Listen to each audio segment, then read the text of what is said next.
Boa noite, pessoal. Muito bem, hoje nós vamos conversar sobre a ação de exigir contas e a prestação de alimentos. Essa nossa conversa, ela vai ter por base um recurso especial decidido pelo STJ. O recurso especial, o número é 1.814.639, de origem do Rio Grande do Sul. Muito bem, o relator para o acórdão foi o ministro Paulo de Tarso Sanseverino.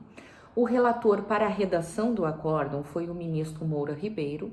O acórdão é originário da terceira turma do STJ. A data do julgamento foi 26 de maio de 2020 e a publicação do acórdão deu-se dia 9 de junho de 2020. Ele foi interposto com base no artigo 105, inciso 3º, a linha A, da Constituição Federal.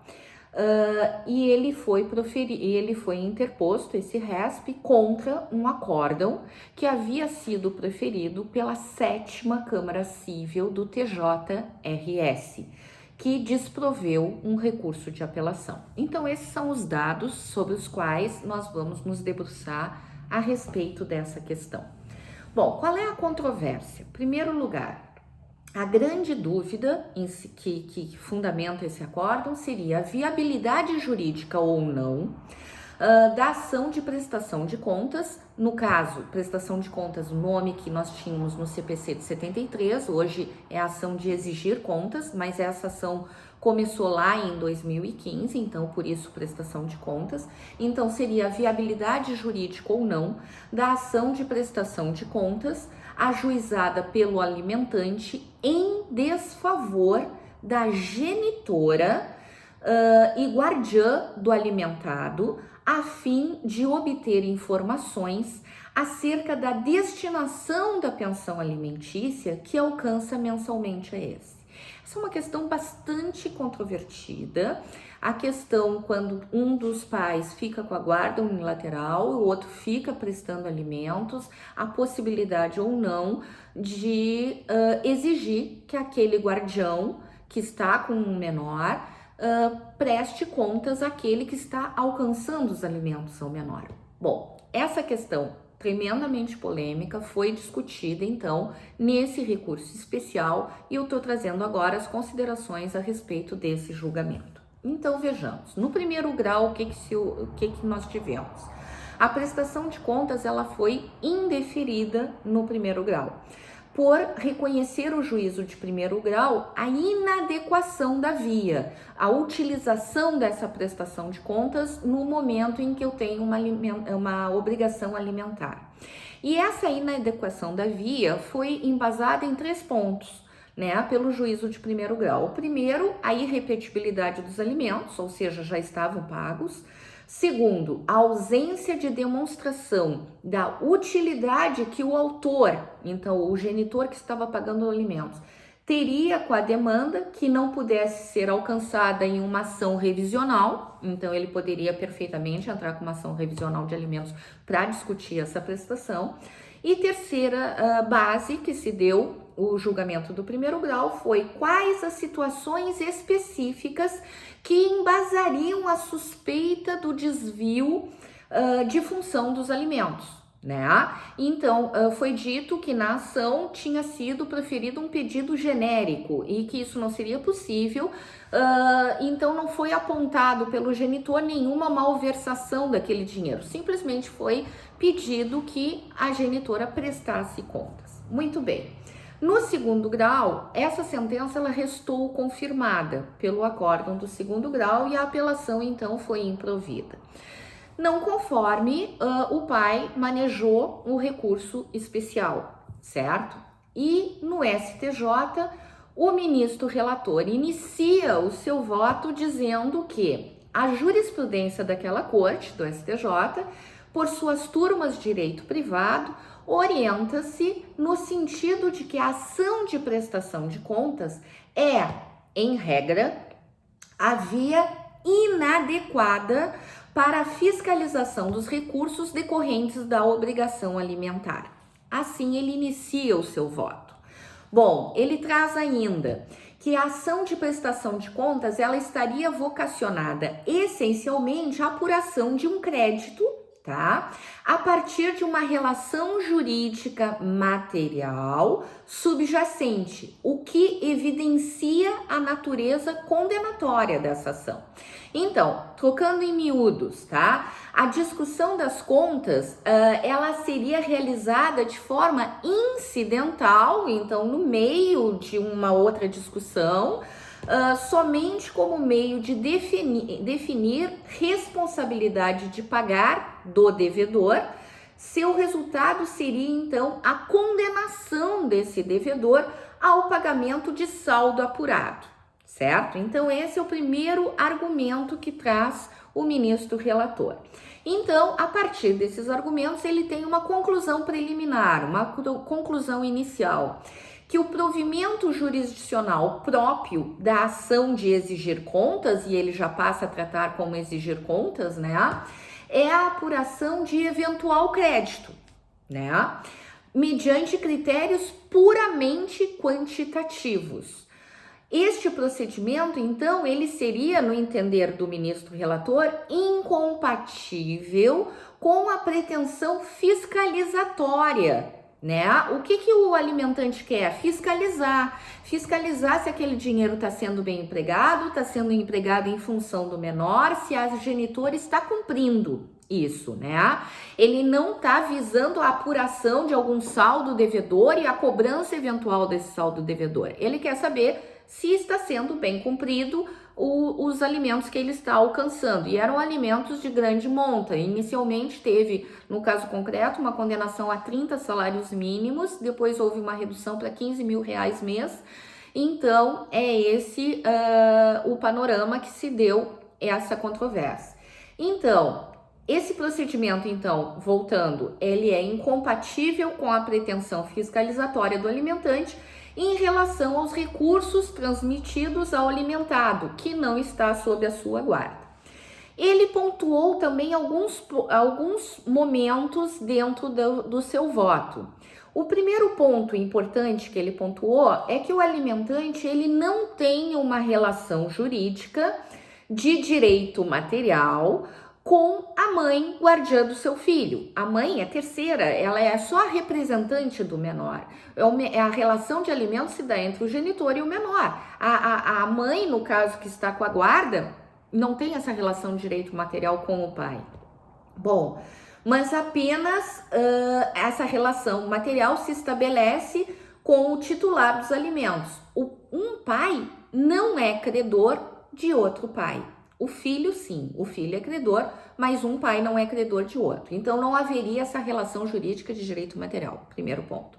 Segundo ponto aludido, uma vez prestados os alimentos, esses deixam de ser da propriedade do alimentante, ele pagou, né? E passam a pertencer ao alimentado, ao filho que recebe, ao credor dos alimentos, exaurindo-se presumivelmente no seu sustento.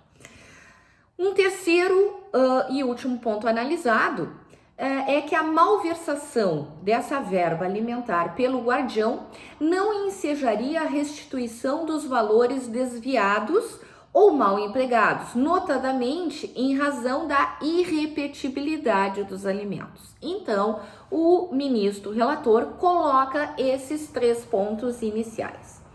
No entanto, na sequência do seu voto, ele traz uma nova visão e essa que é a ideia mais inédita que nós temos hoje. Disse o ministro relator que, com o ingresso no ordenamento jurídico da Lei 13.058 de 2014, incluindo, segundo palavras do ministro, a polêmica norma contida no parágrafo 5º do artigo 1583 do Código Civil, que então eu vou trazer o teor do artigo, que é importante a gente saber.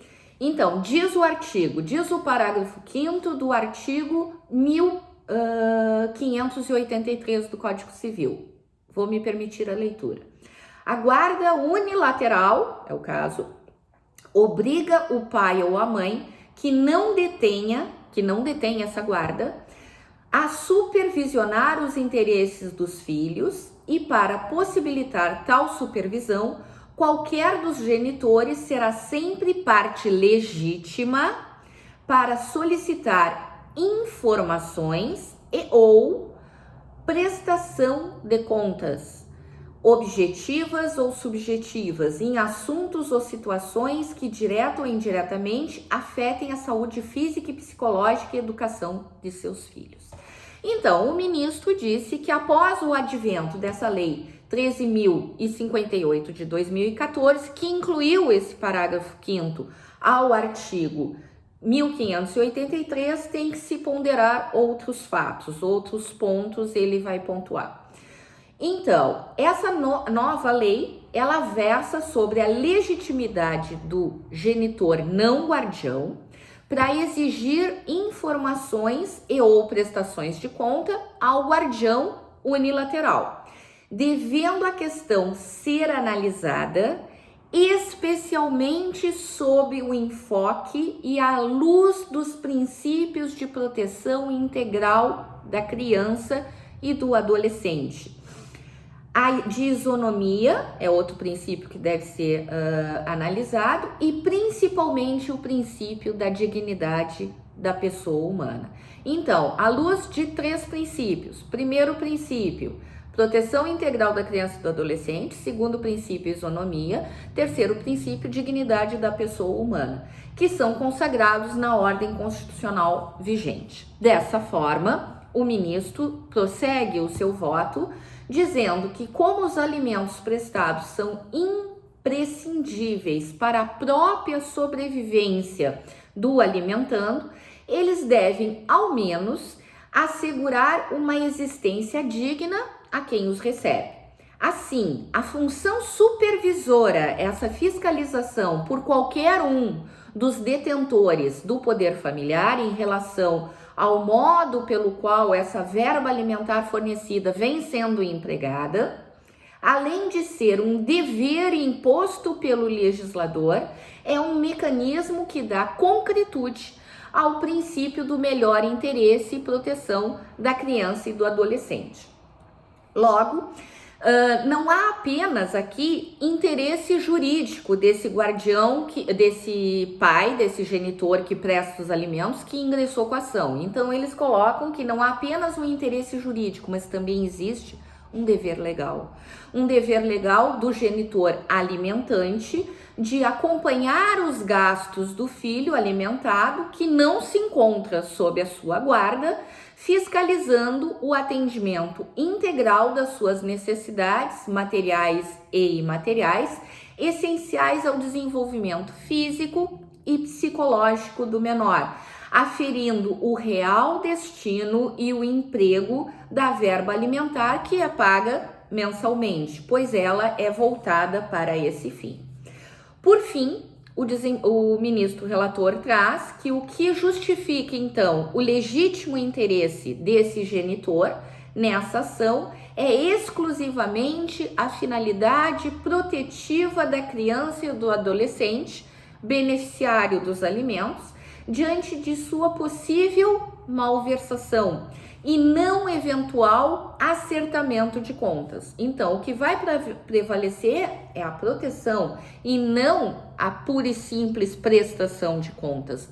Essa prestação de contas é uma decorrência desse princípio da proteção, né? Dessa fiscalização, ela vem ao encontro da proteção daquele menor que está recebendo a verba alimentar. Então, conclui ainda o ministro que não se deve pensar aqui em perseguições ou em picuinhas do guardião, devendo ela ser dosada, ficando vedada a possibilidade de apuração de créditos ou preparação de revisional, pois os alimentos são irrepetíveis, né? Então, aqui não teria a devolução, seria uma fiscalização. E a conclusão total do julgado é o seguinte, que então é cabível sim a ação de exigir contas ajuizada pelo alimentante em nome próprio contra o genitor guardião do menor ou incapaz, o seu credor de alimentos, né, para a obtenção de informações sobre a destinação da pensão paga mensalmente, desde que proposta sem a finalidade de apurar a existência de eventual crédito. Pessoal, era isso que eu tinha para trazer para vocês hoje. Agradeço sempre a companhia, muito feliz com a companhia de vocês, estou quase chegando a 500 seguidores. Então, se vocês gostam do canal, passem para os amigos, convidem as pessoas para assistir, eu estou sempre aqui à disposição. Se vocês quiserem um assunto especial, fiquem à vontade, coloquem no comentário. Muito, muito obrigada por toda essa sequência que nós estamos tendo e todo esse acompanhamento. Um grande beijo no coração de todos.